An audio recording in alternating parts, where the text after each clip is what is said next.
Hello everyone, welcome to the Risky Holoka channel. Today I'm gonna discuss about the latest set 4 known as Curious Universe.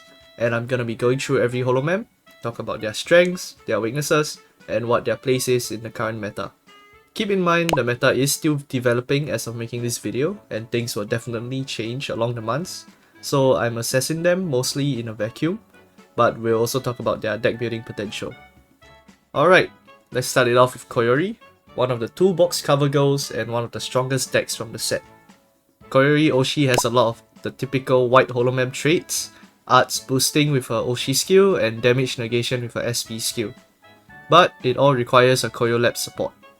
The rest of her cards are meant to help you find said Koyolab support cards, especially her second. Overall, the deck feels very smooth, easy to play, and is super consistent. You get a lot of cards in your hand as you are constantly pulling out Koyolab cards from your deck. The SP forces your opponent to have to deal with your Koyori second, ideally for another turn, meaning they most likely lose 2 life to that second. Koyori is a Holo X member, meaning Iroha can actually be used as the ramp for the deck, while also having access to her bodyguard first, allowing for even more protection for your Koyori. She does have one problem though, and that's her damage. Her damage is pretty high for a 3-tier attack, however it's not enough to reliably take down holomems by herself, and it's pretty important for her to take out holomems, as a gift gives a free card draw. She hits for 160, sometimes 170 with her tool, and a maximum of 200 with her Oshi skill, which means decks that have tanky seconds like Suisei and Sora, or decks with ways to increase their tankiness will force Koyori to require a collab attacker to finish the job. Meaning she requires another cheer and has a collab exposed, usually being a first, so your opponent has an easier to kill target unless you want to waste Koyori's SP on protecting your collab instead. Even then, that first requires an assistant in the first place in order for you to use your SP to protect it. Her worst matchup will be decks that can burst through her SP like Kanata and Subaru, which we'll be discussing later on. Else, she's pretty neutral against most decks and has a great matchup against green decks, as expected from her additional 50 damage to green. Next, we have Raora, whose unique mechanic is helping out holomems with the arts tech, with abilities like buffing arts with her first and searching with her second, which give us quite a few holomems to work with. Mume, Fubuki, Ilfi, Reine, Marine, Ao, Ina, and Nene. However, one stands out from the rest, and it's Marine. The rest either don't benefit from Raora's abilities or don't benefit from having Raora herself. For example, Ilfi's abilities only work for ID mems that are not herself. Marine is pretty flexible as she's self-sufficient and can find both her own and Raora cards from the archive. The plus 20 arts buff from Raora's first lets Marine hit over 200 when using her second for one-shot opportunities, and Raora's second actually hits harder than Marine with 150 arts over Marine's typical 140, while still letting you combine Marine's second bloom effect to let Raora hit 200. The main problem will of course be the lack of cheers. So Raora lists currently use Pekora Oshi, as Raora actually doesn't need any color to use her arts, while Marine only needs 1 red, also giving you a comfortable 6 life as it will be relatively slow in the early game. It's a bit gimmicky, but a fun deck once you get the hang of it, and it's an interesting side grade to the Marine decks. Moving on to green, we have Raden. Initially, Raden had a lot going for her, a 6 life Oshi, consistent way to get her Maitake dance, and overall very tanky cards. Her being able to use Sparkling Wine is also great for her damage thresholds, like letting her second hit 190 to 200.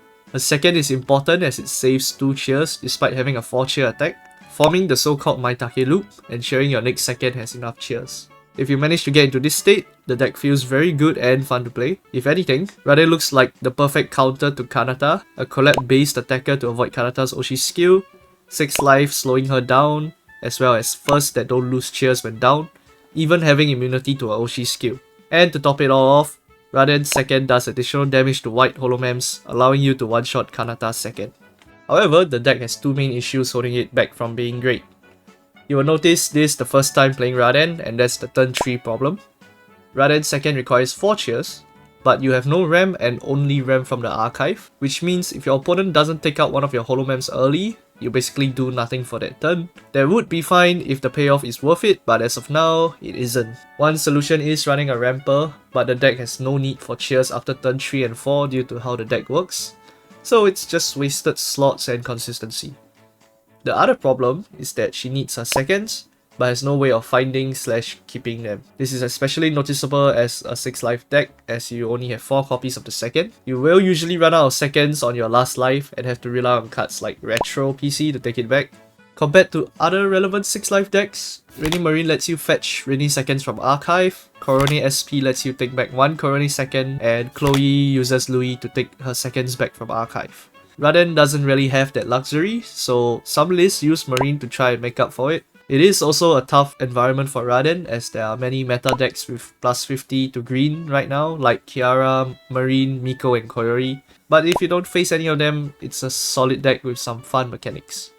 Cecillia, like Raora, has the unique mechanic of helping out holomems, this time with the language tag, which includes only Ririka, Ollie, and Anya. Being able to move cheers and ram back row language holomems, even having extra damage against non-EN holomems. Funny enough, Riglos doesn't fall under this category because they are under Devis instead of JP. The main problem is that the languages holomem options aren't great for Cecillia. Both Anya and Ollie don't really need a ramper that can also attack when they have Reine or Elfie, while Ririka doesn't really need the additional ram. Japan hasn't really experimented with her, but I think the best choice if you want to use her would be with Anya or Ririka, or a very yellow heavy meta, but as of right now she's not that great, but she has potential the more members with the language tag we get. Getting to red, we have Ririka, one of my personal favorite decks to play, as she has the unique mechanic to force your opponent to collab. Yes, Totsu exists, but Ririka does not need you to have lesser life than your opponent for it to work. Ririka is also similar to Raden, as her deck revolves around her support card Subaru Mio. It lets you remove 1 colorless cheer from her cheer cost for attacks, but you can only use it on 1 Ririka and once per turn. She also has plenty of cards that target the opponent's collab and makes your opponent consider what collabs they use.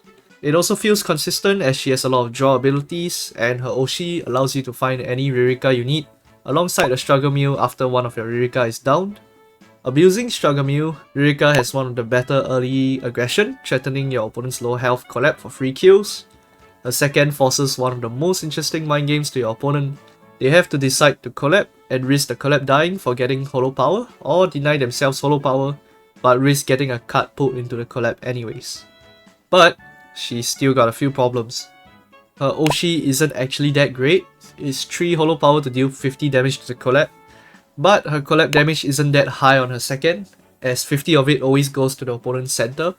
So there are times where you can't even kill the opponent's collab and you end up in this split damage situation. Some people opt for Kiara Oshi for even more consistency, as Ririka's SP only guarantees you your second once, while Kiara lets you constantly reuse your second once you find it, while getting an extra life with Kiara SP. However, your damage lowers quite a bit as well. Her second only has a maximum of 160 with Struggle Meal, meaning you have to constantly have a collab attacker to take down the opponent's second, and using extra damage boosts like Axis or Explosion would still not be enough. So some lists resort to using Chloe for the extra RAM and flexibility, especially if you need collab attackers. Overall, Ririka is a fun deck to play but lacks in the offense, especially for a 5 life deck in the later stages of the game. However, she has a great matchup against Yellow, and specifically one of the Subaru variants, where she doesn't need to collab a lot, and as that sees more play, I'll definitely expect Ririka to be some sort of anti-meta deck for set 4 later on. Kaela is a case of decent card, but not great teammates to work with. So Kaela revolves around the use of her tool and her buzz. Combine them together and you get a decent buzz attacker with some utility. However, her main attack costs 3 cheers, and the only member in ID3 that has RAM is Kobo's collab debut, which is not even a guaranteed RAM. Okay, so what about Zeta? Zeta Buzz's ability is generic enough that it works, but it's still a bit clunky and completely down to luck, leaving us with a Buzz that won't kill seconds easily, but could also just as easily die the following turn. Elfie is an option to solve any ID member's RAM issues, so there's always that. Else, I could see Kaela being better as we get her second, or Kobo gets more RAM cards for ID3 in the future. But as of now, nothing more than a deck with Zeta to get RNG wins once in a while. For blue, Lamy is the new deck with back row damage pings. The whole deck plays around her SP Oshi skill, which is giving plus 100 special damage to Lamy's pinging abilities and drawing cards whenever she takes out a holomem.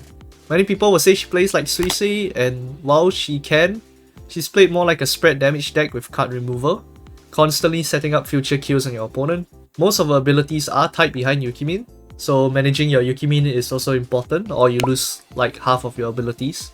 I'll cover Nene as well, as she's a perfect partner and currently only really used alongside Lamy. Okay, maybe with Botan as well, but as of now, she's mainly with Lamy. Ramping for Gen 5 as well as being a great secondary attacker with a second, using Cheers from Archive. Cheers, which you'll be discarding with Lamy second. Lamy has a combo that every player should know, which is the Draw 6 combo, where Lamy will use her SP skill on this Lamy first, then use its collab to take out one Holomem, then bloom it into Lamy second and take out 2 Holomems with both her attack and her arts effect, letting you trigger the effect 3 times and effectively taking out 3 Holomems from your opponent's board.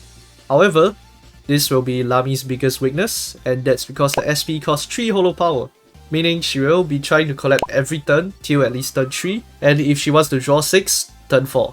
This doesn't sound bad until you realize Lamy cards have really low health, leaving her vulnerable to double kills for the first few turns. Even Nene debut isn't going to help here as she's just as squishy. Lamy also struggles against decks with high HP first, like Vanillas or Yellow decks, as your back row is generally safe if he has more than 130 HP.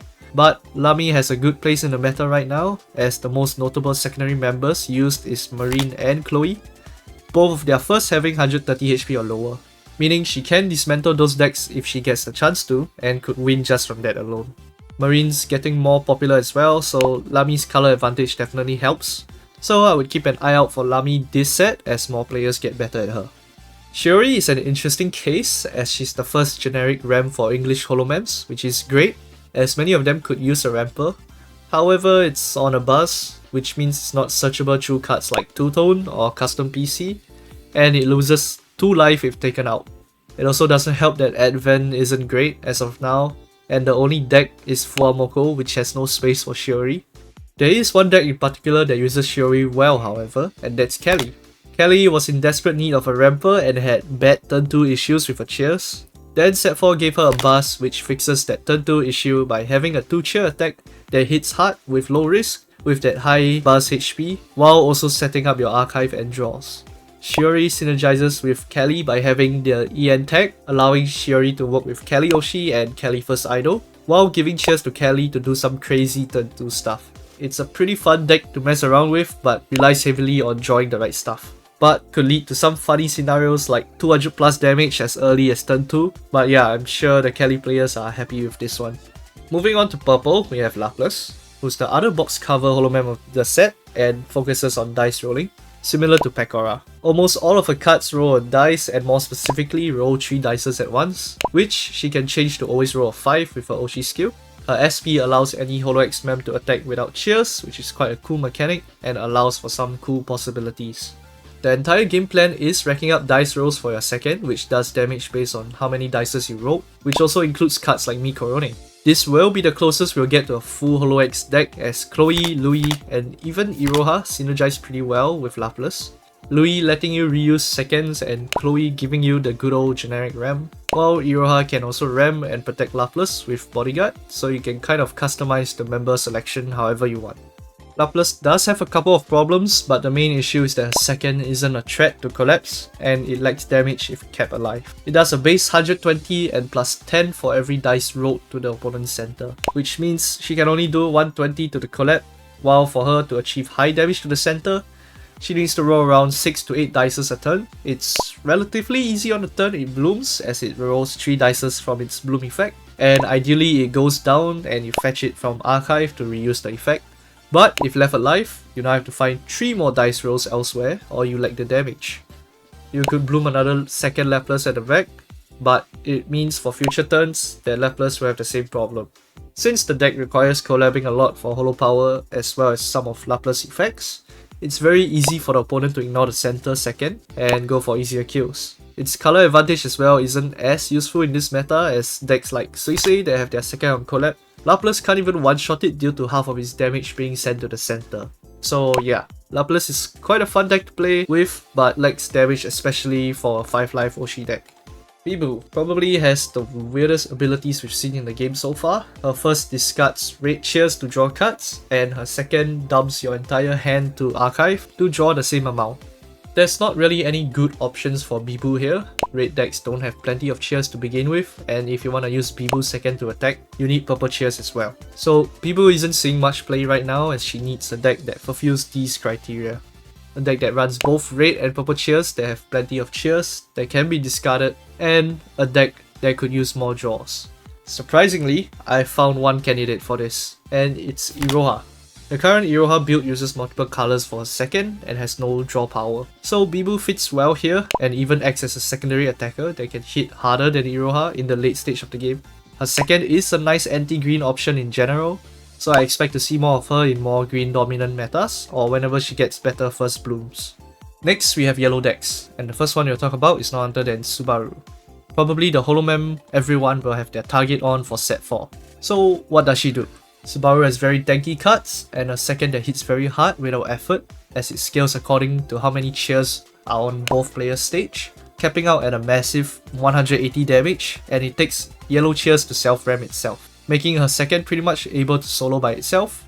Her Oshi skill allows you to take 30 less damage, which makes the whole deck a lot more tanky, while the SP gives an emergency plus 100 damage, which is useful when you don't have your second, as it allows you to get kills with cards like this first bloom that does 90. However, if you didn't already know, Subaru has a build going around right now with a different Oshi, and it's none other than Korone Oshi for the deck I'm gonna call Submarine. As you can tell from its name, it uses Marine as the secondary holomem, as it lets you recycle your Subaru second, while giving an additional 50 damage to make sure Subaru can kill, all without needing to collapse so your opponent can never get double kills. Korone Oshi gives the deck 6 life as well as even more consistency by taking back your Subaru stack. If I had to describe this deck, it would be like playing an easy version of Reine Marine, another 6 life deck that uses Marine to recycle seconds, but without needing as much cheers as Reine and not having to worry about your cheer colors besides yellow or red. This might be the strongest deck to come out of set 4, but we'll see. It's Koyori's biggest counter as it blasts through her with the 50 additional damage to wipe, but it does have its fair share of bad matchups like Lamy or Suisei who can get rid of the Marines at the back very early on, or Ririka who could pull out collapse that you didn't have to worry about with other decks. Without Marine's 50 damage, Subaru does require some form of damage buffs for her to one-shot holomems, usually through her mascot or through her first idol, which does mean you need to collapse Subaru. Subaru Oshi does still see some play as it can deny important kills for the opponent, like denying Koyori's second's gift, or Lamy's SP from drawing, but yeah, keep an eye out for this deck as it's probably the top 3 decks of this meta. We still have another yellow Oshi this set, and it's Anya, who focuses around her ancient weapons that gives damage to her the more there are of them equipped, even lowering her cheer costs. Anya seems to have a lot of sustainability against aggression, with cards like her debut taking reduced damage, her first coming back to hand if it ever dies, and her ancient weapons can go back to hand if you pay the cost. Her Oshi finds the ancient weapons as well as rams to holomems with those weapons, but it's quite mediocre and it's definitely not as great as using something like Ollie Oshi, who works even better as Anya is the same gen as Ollie, so the Oshi skill can be used. Despite being a yellow holomem, she doesn't have enough ram for herself, which leads us to cards like Elfie or Reine. Since Reine received a dedicated ramper for Anya, it's actually a good option, especially in combination with using Ollie Oshi and Reine second. Elfie on the other hand also rams, but rams even more with her second than Reine, and is a cheaper attacker so you have a couple of options to work with. Anya's biggest problem is that her damage numbers are really awkward and just barely not enough. A high base 160 is nice, but it has no other effect from that and needs to be increased through her ancient weapons. Due to deck space, you can't really afford to run extra damage like Explosion, and you can't really use X when the 2 slot is being shared with ancient weapons. This means that the only way Anya can hit 200 is through collab attackers or having all 4 ancient weapons on the stage, giving 40 additional damage. That's quite rough as cards like Elfie second hitting for 150 would be wasted just to deal 30 to 40 leftover damage, and finding all 4 ancient weapons and having them on stage is quite hard even with Anya Oshi. This is easily fixed by a color advantage to red, which is really relevant in this meta as Marine and Kiara will be everywhere. I do think Anya is just an option for Reine players to have a good matchup against Kiara as of right now, as she doesn't really stand out besides being good against red. Matsuri is quite funny and has one simple plan. Put as many cheers on her as possible. That's because her second scales with how many cheers are on it, and there is no limit other than the 20 cheers in your cheer deck. She provides her own yellow cheer from her first, so every other cheer can be a different color. And immediately the thing that comes to mind is HololiveOCG, letting you save all the cheers when your Matsuri is down, making it extremely cheer efficient and basically mandatory if you want to use her as the main holo map. She does have Gen 1 abilities, but Gen 1 doesn't really support each other right now, so her best partner is just Raora to generate more cheers. Matsuri also has the shooter tag, so she is a reasonable option for Boltan decks as a cheap self-sufficient secondary attacker. Despite having HololiveOCG, it does not mean the deck will have permanent uptime on cheers, since you only get to use the Oshi skill once every 2 turns. You have to be careful when you use Matsuri, and it takes up to 7 cheers for Matsuri to even deal 200 damage, which is super costly. If you do fight against white holomem decks, it becomes 5 cheers, which is a lot easier to work with, so we'll probably see more Matsuri in the white dominant meta. Okay, lastly we have the returning holomems, and I'll briefly cover those that I haven't already talked about. Fubuki got a new second, giving her more flexibility and another attacker to work with. Most notably, it has additional damage to green, which helped previous rough matchups like Reine and ASCII. It also salvages up to 2 Fubuki mascots, which is nice utility. However, it now forces the deck to run Mio as a secondary member if you want maximum damage from her new second. To make up for it, they also gave Mio a new second to pair with Fubuki, giving additional RAM and acting as a secondary attacker. For some reason, this Mio doesn't work for her own deck since it requires Fubuki Oshi, and it's still under testing whether it's actually useful for Fubuki since the deck has no space and it requires running green cheers as well. Fubuki has a lot more options to work with now but still suffers from deck space, but it could also be that green and purple aren't really meta decks right now, and with so many new cards that do extra to white, Fubuki is just suffering from Kanata and Promise's sins. Irys got a new buzz which initially seemed pretty weak coming from her other cards, but does help Promise's mid-game aggression and survivability, while also giving more 2-cheer attack options. Accompanied with Mume second, it can hit nice numbers. With Mume Oshi, it can survive almost any attack, allowing you to bloom into Irys second safely. Unfortunately, it cannot be searched through cards like Two-Tone or Mume first, but still can be found by Mume second. Decent buff overall, but not enough to bring Promise back to its glory. Reine's new card had everyone worried coming from set 2 and 3 with a Reine dominant meta, so there was confusion as to why she's getting buffs. So what did they do? The new Reine card does absolutely nothing for the Reine deck and is purely dedicated for helping Ollie and Anya.